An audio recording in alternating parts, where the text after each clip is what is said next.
Dragon Ball Super Broly is a dilemma, because a friend of mine recently brought something up interesting about him.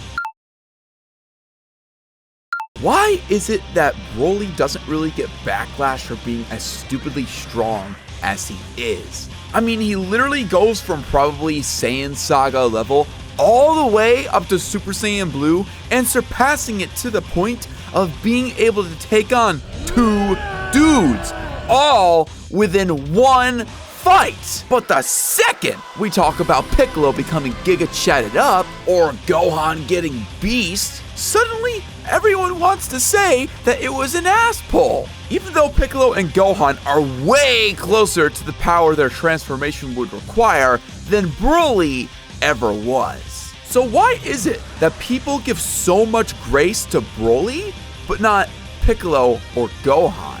Well, let us start with Piccolo, the Home Depot loyalty program, or the Grill Master. Previously on the Piccolo humiliation ritual, Blood became an absolute demon back in the original series of Dragon Ball. Even despite Goku's many power-ups and questionable Zenkai boosts,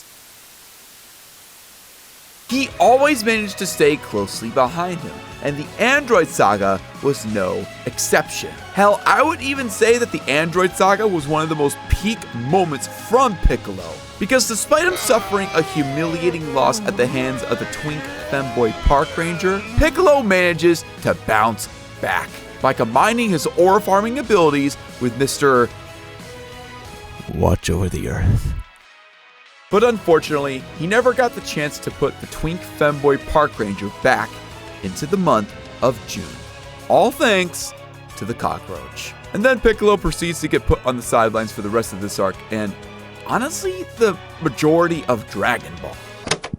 However, Piccolo once again makes his comeback in Dragon Ball Super Superheroes. With the power of Chris Sabat giving Chris Sabat his reward points on his Home Depot loyalty program, Chris Sabat was able to achieve his Orange Fanta Giga Chad Potential Man transformation. And if you want to hear more about this in detail, you should definitely check out this video, because it is absolutely hilarious and amazing. The only problem, however, is that despite Piccolo getting absolutely Giga Chatted up, he still ends up getting bitched by the cockroach. Very sad times for my demonic boy.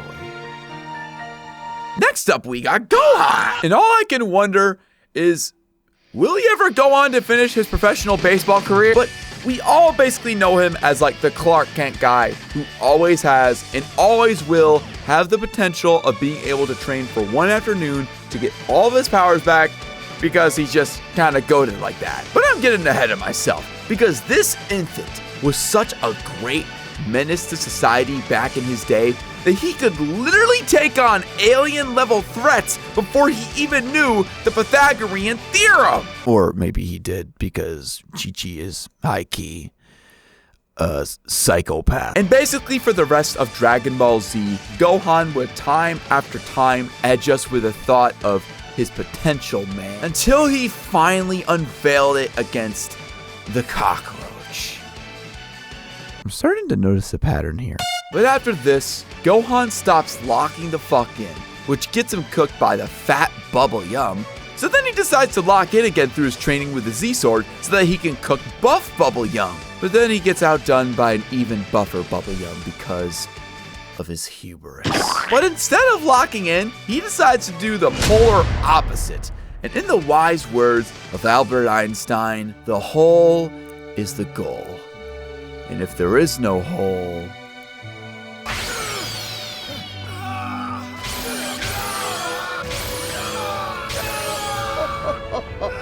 so Gohan finally locks in again and becomes comparable to his infant menace self in the Tournament of Power. And the superhero movie was no exception, because Piccolo getting his ass beat actually served another purpose other than to give me massive amounts of pains during the night. To allow Gohan to awaken his beast transformation and vigorously fuck the Red Ribbon rehash, which was probably one of the most hype moments for my boy of all time, even managing to call back to the Super Saiyan 2 transformation for all you Master Nostalgia baiters. Plus, I'm pretty sure Akira copied Toyotara's hallmark from Dragon Ball AF, because there is no way he just so happened to think of the same exact type of transformation on his own. And lastly, of course, we got Broly the Costco Broccoli, who essentially spawned out the ass of some mysterious goth girl,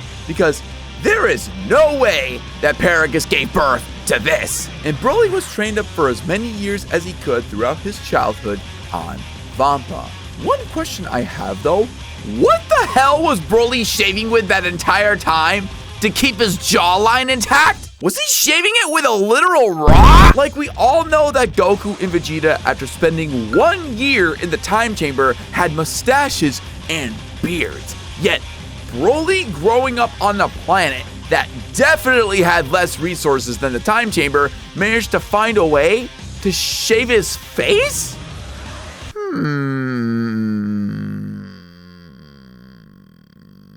Well, anyway, something to know, as mentioned before, is that Broly is likely at Saiyan Saga levels of strength, which isn't really comparable to a double tag team of Super Saiyan Blues. Like, come on. That's just fucking ridiculous. So with that basic synopsis out the way, why is it that Broly, despite having such a wide gap to fill to keep up with Goku and Vegeta, was able to receive a lot less backlash in comparison to Piccolo and Gohan? Well, the first reason is perception, because the superhero movies actually took place after the Moro arc. However, if you were an anime only watcher at the time like me, or you just saw the movie before Akira Toriyama officially announced where it actually took place on the timeline, then you might be a little confused, because maybe it was on accident, but it feels like this movie was set up so that we would naturally assume that it took place right after the Broly movie. Like, the last thing we saw in the Broly movie was Goku offering a training opportunity to Broly so that he could train on Miller Lite's planet. And in the next movie, we see Broly training on Beerus's planet. And once again, Vegeta remarks in this movie how we aren't so different in terms of power from Jiren, Kakarot. We just need to think calmer. Vegeta.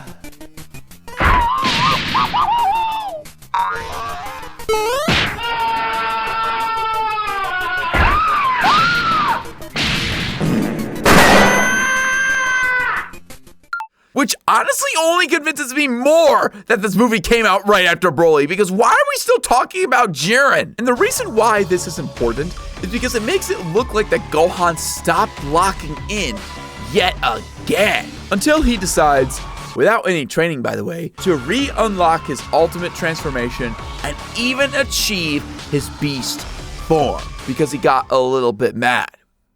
Like, what the fuck? However, here's a few factors that we need to consider.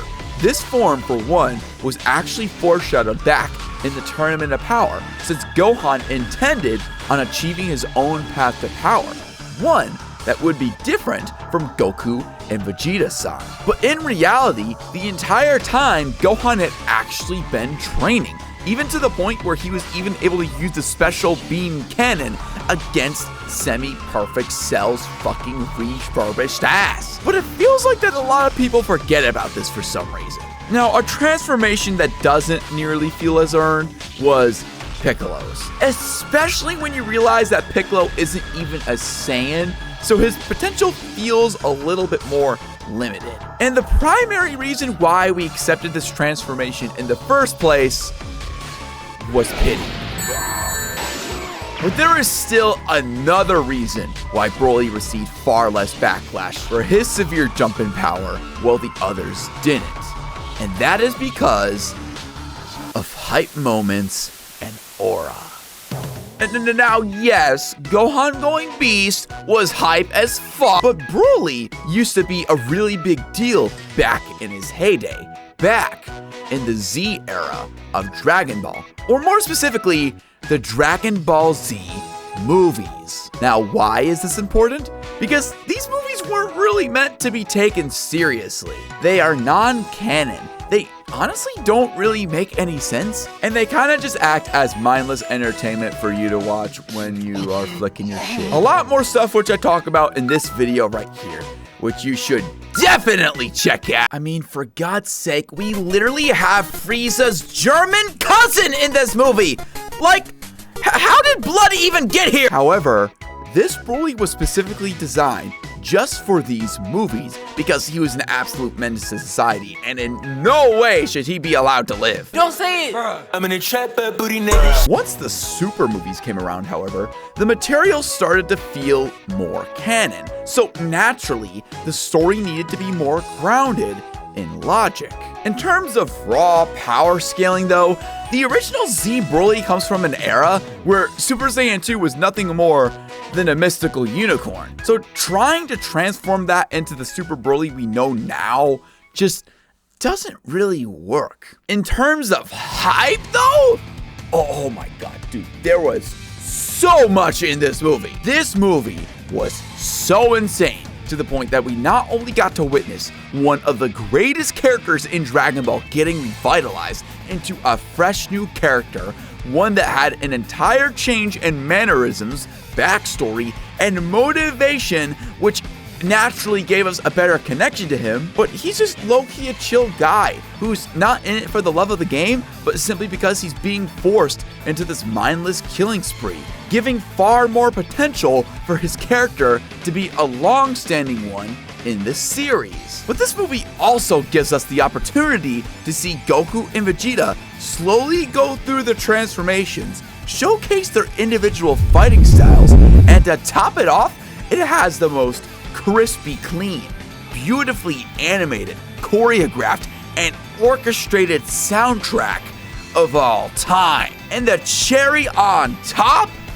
Gogeta! Like, come on! Is there any reason not to like this movie? Okay, sure, it doesn't really make sense that Broly was able to somewhat keep up with Vegeta, or Goku, or even Gogeta in his Super Saiyan state. But do we care?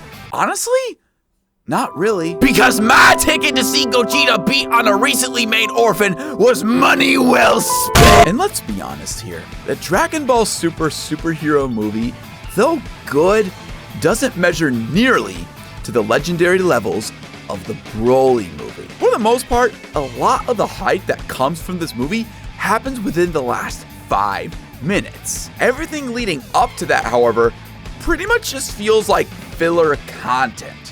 And it's like, I mean, it's not bad, but it's not like, oh my god, this movie is so fucking good!